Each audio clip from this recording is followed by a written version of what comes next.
அறிவாலயத்தில் அமைந்துள்ள கலைஞர் அரங்கில் மாண்புமிகு முன்னாள் முதல்வர் கழக தலைவர்களுடைய ஆலோசனையின் பேரிலும் அறிவுறுத்தலின் பேரிலும் கழக வழக்கறிஞர்களுடைய வடக்கு மண்டல கலந்துரையாடல் கூட்டம் நடைபெற்றது. ஏற்கனவே தென் மண்டல கலந்துரையாடல் கூட்டம் மதுரையில் நடந்தது.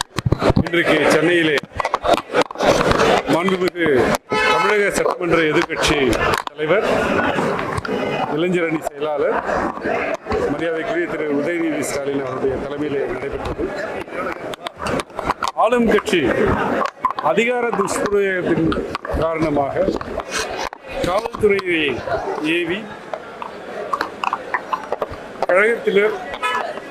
கழகத்தின் ஆதரவாக பேசுபவர்கள் அல்லது அரசினுடைய செயல்பாடுகளை குறை கூறி பேசுவார்கள். அவருடைய பேச்சுரிமையை பாதிக்கும் வகையில் எடுத்ததும் கைது என்ற ஒரு சர்வாதிகார போக்கினை தொடர்வது குறித்தான முக்கிய கலந்துரையாடலாக இது அமைந்தது. உச்சநீதிமன்றம் கொடுத்துள்ள அனைத்து வழிகாட்டுதலையும் மீறி எதேச்சகமாக கைது நடவடிக்கைகளை கண்டித்து தீர்மானம் நிறைவேற்றப்பட்டது. அதற்குரிய ஆலோசனைகள் வழங்கப்பட்டது. இந்த கைது நடவடிக்கைகளை எப்படி சட்டப்பூர்வமாக கையாள வேண்டும் என்ற முக்கிய கலந்துரையாடல் நடைபெற்றது.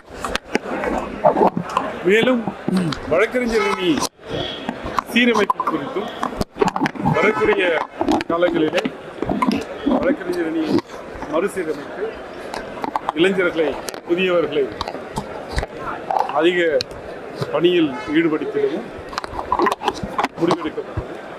முக்கியமாக இவிஎம் மிஷின்கள் எவ்வாறு குறைபாடு உடையவை என்பதை குறித்து 2024 திராவிட முன்னேற்ற கழகத்தினுடைய சார்பாக சென்னை உயர்நீதிமன்றத்திலே தாக்கல் செய்யப்பட்ட ரிட் மனு இன்னும் நிலுவையிலேயே இருக்கிறது.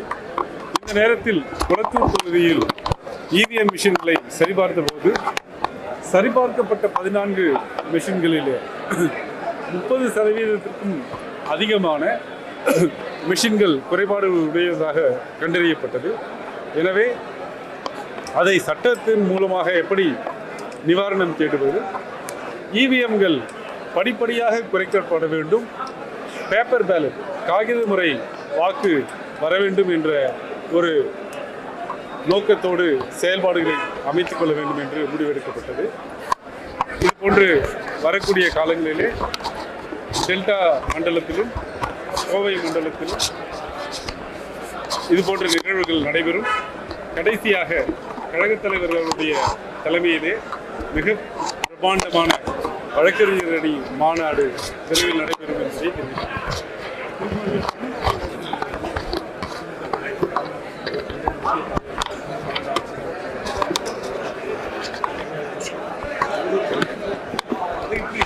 அதாவது கழகத்தினர் மீதும், கழக தலைவர் மீதும், கழக நிர்வாகிகள் மீதும் பரப்பப்படும் பொய் குற்றச்சாட்டுகள், மார்ஃபிங் இமேஜஸ், இது குறித்து சென்னை உயர்நீதிமன்றத்திலே வழக்கு தாக்குதல் செய்திருக்கிறோம். காவல்துறை இது போன்ற நிகழ்வுகளிலே முதல் தகவல் அறிக்கை கூட தாக்கல் செய்யப்படாமல் இருப்பதை கண்டித்திருக்கிறோம். அந்த வழக்கு நாங்கள் பட்டியலுக்கு அடுத்த வாரத்தில் வரும்போது எப்படி பாரபட்சமாக இந்த அரசு நடந்து கொள்கிறது என்பதை எடுத்து சொல்லி அந்த வழக்குகளை எல்லாம் திராவிட முன்னேற்ற கழகத்தின் மீது, திராவிட முன்னேற்ற கழகத்தினுடைய தலைவர் மீது, மறைந்த முன்னாள் முதல்வர் டாக்டர் கலைஞர் மீது அவதூறு பரப்பியவர்கள் மீது வழக்குகளை பதிய வேண்டும். அந்த வழக்குகள் சிபிஐக்கு மாற்ற வேண்டும் என்ற கோரிக்கையை வைத்திருக்கிறோம். அதில் வெற்றியும் பெறுவோம். தேங்க்யூ.